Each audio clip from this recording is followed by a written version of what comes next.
बचपन में हम लोग पढ़ते थे, शिकारी आएगा जाल बिछाएगा, लोभ में उसमें फंसता नहीं। जो चुनाव के समय में जो घोषणाएं होती हैं बिहार के लोग अच्छी तरह से समझते हैं और निश्चित रूप से इस बार वहाँ महागठबंधन के नेतृत्व में सरकार बनेगी। पटना क्राइम कैपिटल है पूरे देश का और उसका आधार ये है कि 120 से ज़्यादा हत्या अकेले पटना शहर में एक साल के अंदर अंदर हो गया। 10 साल पहले भी मोतिहारी गए थे और उस समय उन्होंने घोषणा किया था कि मोतिहारी बंद, चीनी मिल के चिमनी से धुआं निकलेगा।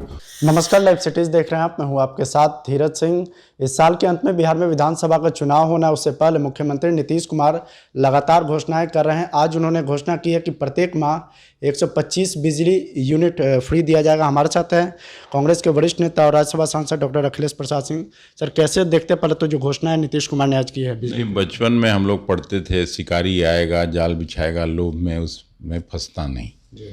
तो जो चुनाव के समय में जो घोषणाएं होती हैं बिहार के लोग अच्छी तरह से समझते हैं। पहले स्मार्ट मीटर के नाम पर लोगों के घरों का बिजली का खर्चा 3 गुना 4 गुना बढ़ाया गया और सड़क से लेके सब जगह आंदोलन हुआ। उस समय सेंसिटिविटी समाप्त हो गई थी नीतीश जी की सरकार की और भारतीय जनता पार्टी की सरकार की। अब चुनाव में ये लोभ दिया जा रहा है, उसका कुछ होने वाला नहीं है। बिहार की जनता मन बना चुकी है परिवर्तन की और निश्चित रूप से इस बार वहाँ महागठबंधन के नेतृत्व में सरकार बनेगी। लगातार नीतीश कुमार घोषणाएं कर रहे हैं। उन्होंने अभी ये भी कहा है कि 1 करोड़ रोजगार और सरकारी नौकरी देंगे। कांग्रेस भी रोजगार मेला बिहार में लगाने जा रही है। हाँ, 20 साल हो गया उनके शासन का।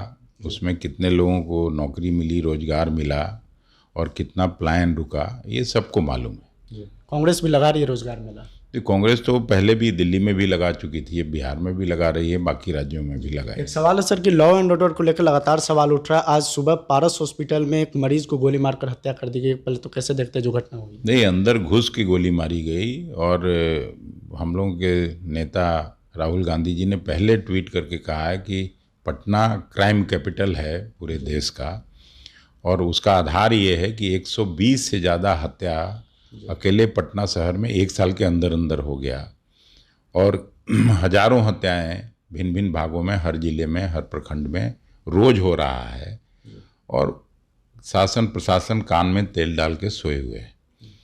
कोई सुधि लेने वाला नहीं है।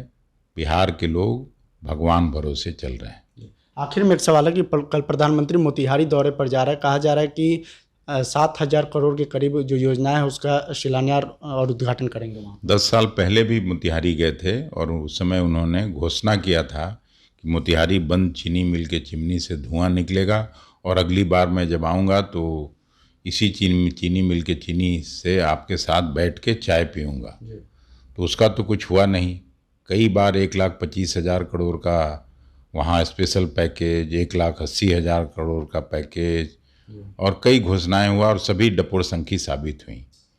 तो ये लोग चुनाव के समय जाते हैं और इस तरह का घोषणा करके चले जाते हैं। बिहार आज भी यहीं बगल में नीति आयोग का रिपोर्ट देखिए ना, 28 बड़े राज्यों में चाहे इंडस्ट्री लगाने का मामला हो 28वें स्थान पर है। स्वास्थ्य सेवा में 28 बड़े राज्यों में 28वें स्थान पर है। शिक्षा के क्षेत्र में 28 बड़े राज्यों में 28वें स्थान पर है। प्रायः सभी क्षेत्रों में बिहार की यही दुर्दशा हुई है इस रिजिम में।